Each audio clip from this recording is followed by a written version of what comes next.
Hey, welcome to another episode of the Coffee Break Podcast, where our mission is to share business ideas, practices, and strategies while we enjoy our cup of coffee. Today's conversation, I would say, is going to be a little different than normal, but I've been saying that a lot lately because I'm just trying to embrace the ever evolving format that our podcast is embracing. But we've had a lot of really fun conversations throughout this year, and we're excited to bring you another one. So just recently, over the last couple of weeks, we have been sharing a couple of ideas about setting goals and preparing goals and sharing goals with your team.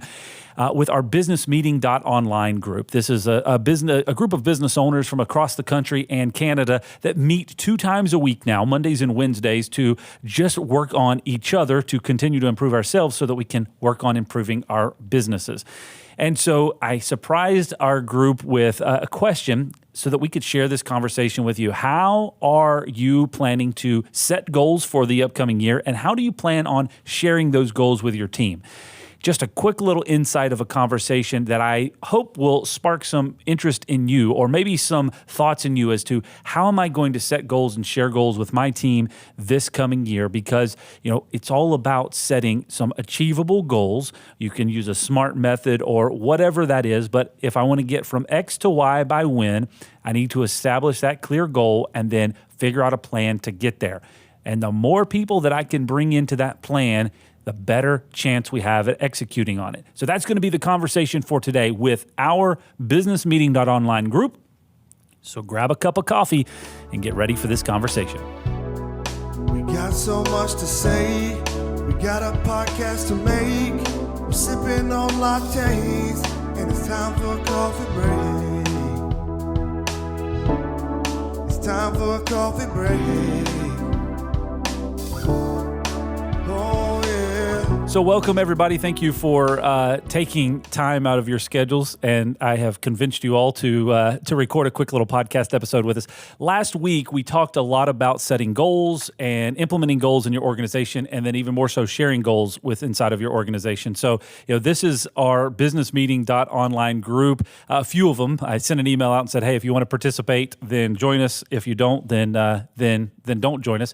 And I'm going to be very interested because we may have some people pop in here unexpectedly over the next little bit. So we'll see how that goes. But I just wanted to kind of toss that question out because I felt like the conversation was very valuable, especially when we're trying to share with other business owners of the theory of sharing goals and then implementing them. And some of the conversation that we had various opinions. So let's jump into it.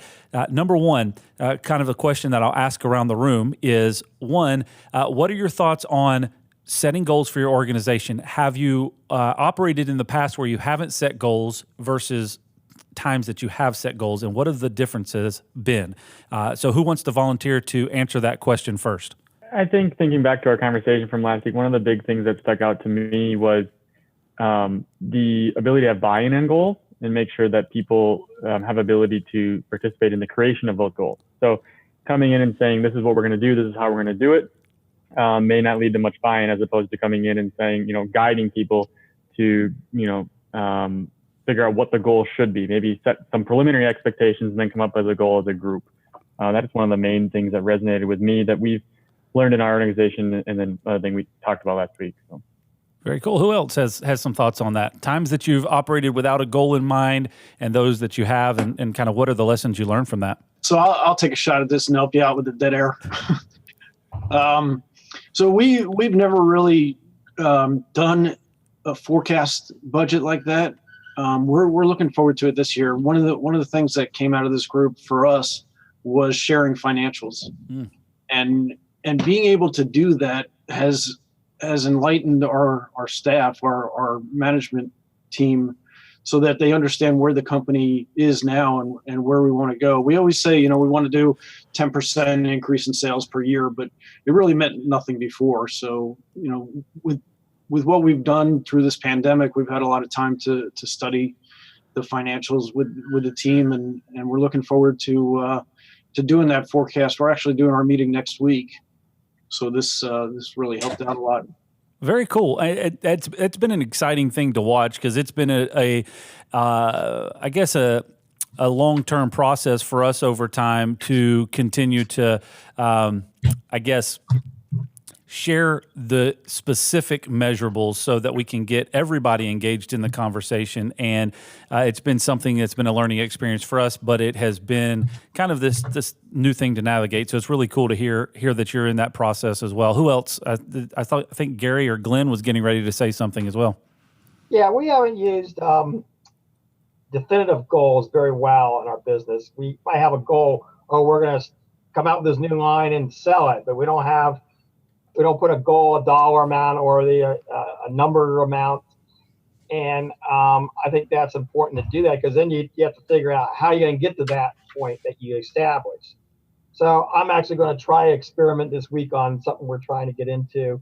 And we have failed the last year or two trying to get it rolled out very well. So I'm going to try to get it organized and get a plan by setting goals, and then figure out how we're going to reach those goals and make it, and try to put it in simpler terms so everybody's on the same page. And I'll see how that works. But I would have never thought of doing that very well until last week when we started talking about how to organize ourselves to set the goals and figure out how you're going to reach those goals. That was important to me to find that out, figure that out. That's a very good point, Gary. And that's one of the reasons that I wanted to kind of share this podcast or this concept with the podcast, because it really comes down to getting some ideas from other folks, right? So maybe it's just something you've never even thought about before, and now that the conversation is happening, it's kind of putting things in a different perspective to be able to share that with your team. Who else has some thoughts on that? Well, I would agree with what you just said, Chad, because we haven't been great at setting goals, and I've been kind of just throwing it out there and not putting anything on paper or up on the screen. And last week helped out a lot. I'm really excited about me not being the only person that within the company. I think that I have probably been holding down the employees a bit, and I think I'm going to be excited about the ideas they come up with on how we can achieve the goals. That's a really good thought, Rob. The getting more people involved and getting more people on board. One, you kind of said it in two different ways. One, you're excited about not having to be the only person that is worried about it. But two, you feel like it could at a point hold people back from just the process of being able to go after it. So that's a very good perspective. Who else? So I'll take a stab here. So and put it into context. Been in business for 9 years, and I think the first 5 years, 0 goals. My goals were, did I have enough money in the bank to pay bills and employees? That was my goals. But as we scaled, goals really helped with communication. I think just around the entire company as we got bigger, to make sure we're all aligned on what we're trying to do. We're still trying to perfect it, but I think that overall, it really just help with communication. Very cool. Cindy, you have some thoughts? So we have set goals always, and for the last 5-6 years, we implemented what steps have to happen for those goals to be realized. But what I got out of this group, which is huge, it's always been a top-down process in my organization. The management team gets together, we decide what we want to look at, and then we enlighten everyone. And then we get frustrated because not everybody is enlightened, even though it's very clear to us. So the idea that came up last week to ask if you could focus on one measurement for you, and it cannot be revenue, what would it be? And while we are still meeting and we're going to have ideas, we're not going to share them until we get this kind of a response, because that might be a better way to formulate our goals. So that's helpful. And the other thing, I have never shared financials. And coming off last week, I'm crystal clear we are going to share financials every month. Yeah, it's one of the things that we've talked about a lot, I think, on this group specifically is kind of that scoreboard. And, if you have a scoreboard up and it doesn't actually mean anything to the folks that it's it's pointing to. And we've had this conversation actually with our team last week about a player's scoreboard versus a coach's scoreboard. And, what is important for the players to see. And if they don't know how much time is left in the game, and if they don't know who's leading, then it's a really hard thing to stay focused on what you need to do to move forward. So very, very valid, very, very valid points. Thank you very much for sharing that, Cindy. And Glenn, Mark, we still waiting on you. Who's next? I think what's been interesting since we've started this business meeting online since March, I've always set financial goals. So all of the metrics that I've used have always been financial, and I've always, kind of always thought that that's what you're supposed to do. And since we've gotten into this group, I have realized that it's also possible and helpful to set goals that have nothing to do with the financial metric.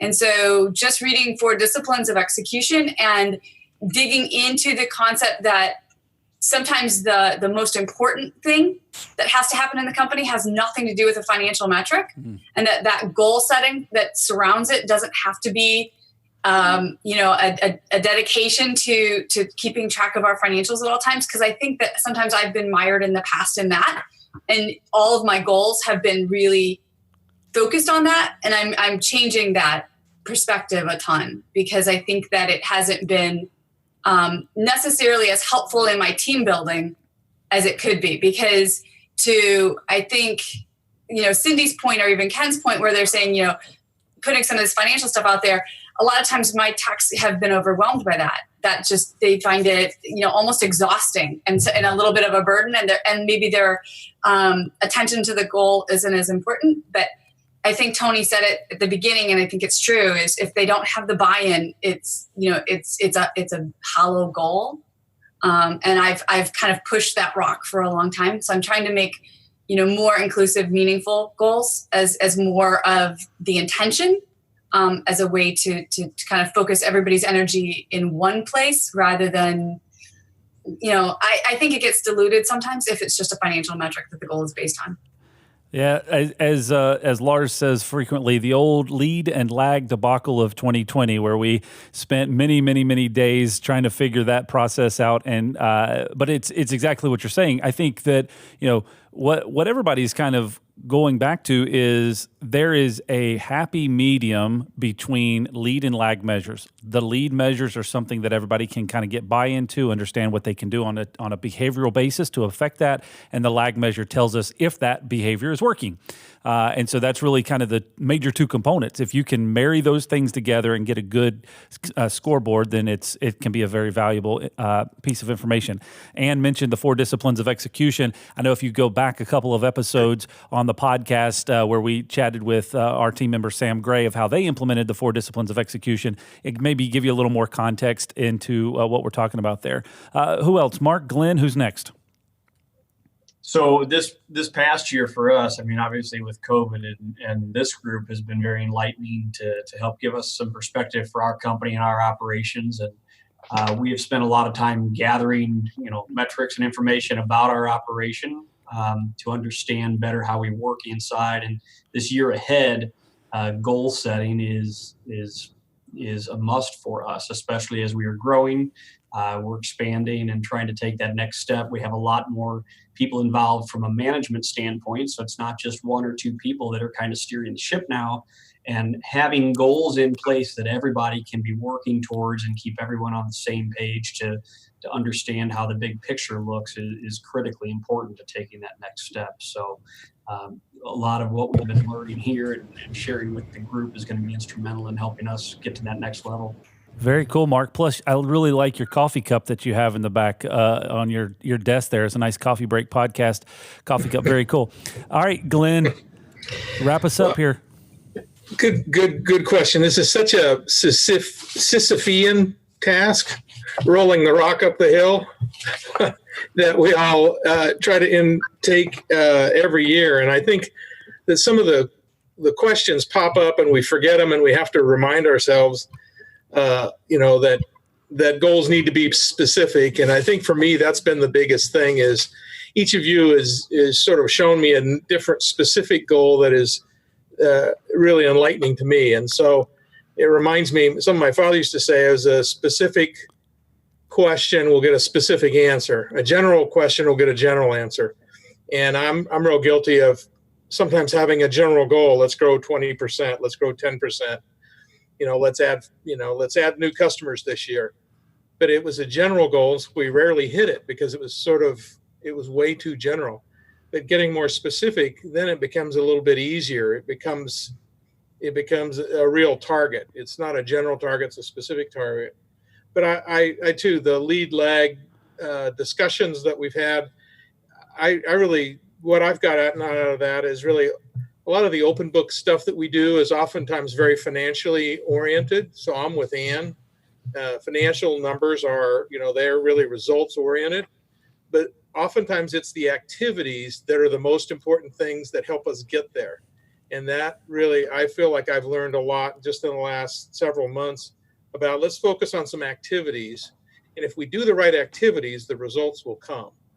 And so I really appreciate that. But the idea of, for us, it's been an easy blend because we've always done a very open book management style of goal setting. We talk about what we have to do and so sharing that kind of information is easy. Now we just need to move it from those lag indicators, those results indicators, to leading indicators. What are the activities we're going to need to do to hit these numbers? What are the activities we're going to need to do to become a better team? So I appreciate that what we've got there. And I appreciate that this is a Sisyphean task that we all share. It's just not any one of us. We all struggle and have to work at it every year. Very true, Glenn. Thank you very much. It's an interesting concept, and one of the reasons I think that this group is really cool is the fact that everybody's at a different part of their journey in business, right? And Jay just mentioned it earlier that he's been in business for 9 years. Glenn's been in business at various stages for a longer time than that. And so everybody's kind of processed things a little differently and are at a different component of that. That wasn't a negative comment, Tony. I'm just saying, Glenn, just as he's mentioned, he's owned several different businesses. It's been he was just laughing at Cindy and Glenn's reaction to your comment. So, very tactfully said. The conversations that we get to share at different parts of the journey. And that's one of the cool things about these conversations. So from a goal perspective, again, thinking in terms of 2021, what are you thinking that is different about the way that you're going to, one, set goals, but two, share goals for 2021 versus what you did in 2020? What is your thought on the process that's happened? We've all been through this, different cycle in 2020. How has it changed your perspective on how you're going to set and share goals in the future for next year, I guess? So I'll take a stab at this again. I'm actually not going to set goals. I'm going to let our team set the goals for themselves. It's got to be from them, from the bottom up, so that they have buy-in. If I just sit here and dictate the new goals, what they're going to be for next year, it doesn't have the same effect as them coming up with their goals and living up to them. And I think that's very important. I think that was in one of the books we read together, or it was the E-Myth Manager, I think I read, that talked about that a lot. And it really hit home and made me understand that without their buy-in, it just doesn't matter. It's not going to ever happen. Very good. Yeah, setting kind of a broad spectrum and then allowing and opening up the conversation for your team to actually set the goals and then help to set the strategy for meeting those goals definitely starts to change that conversation a lot. Very eye-opening. Who else? Yeah, my biggest thing is to maybe decrease the frustration level of our team, because by not setting specific goals that everybody's aware of, everybody sets their own goals themselves, and then nobody's working together on it. Everybody's expectations are different from one another because they're not specific enough goals and objectives to get to where you want to go to, I should say. And our people get frustrated because we get together and everybody's thinking, well, we're doing that. Another person says, no, we're not. That's not to my expectations. And So if you get everybody on the same page, everybody has the same goals and expectations. I think that's very important. Very cool. Who else? I agree with Ken. I think the bottom up approach is very unique, and we're going to try that this year. I do think that it's got to be kind of a direct. It can't be just come up with your goals. I think we're going to try specifically to say, hey, what are 3 things we can work on? Ooh. And then take those 3 things and maybe more for communicate and see what we can relate them to the bigger goal of the company in every area. As far as communicating, and this may be way off to what you were trying to ask, but I really am a big believer. A year or 2 ago, we started displaying goals, our department goals, on using technology, using TV screens. There's a million different ways technology can help you communicate your goals. And it is very, it can be labor intensive sometimes to maintain those, or find somebody to help you use technology to display your goals. But I've seen nothing but success with using technology to communicate goals. Very well said. Who else? I would think that this year compared to last year, it's going to be interesting in that this has been a year full of stuff that we don't control ourselves.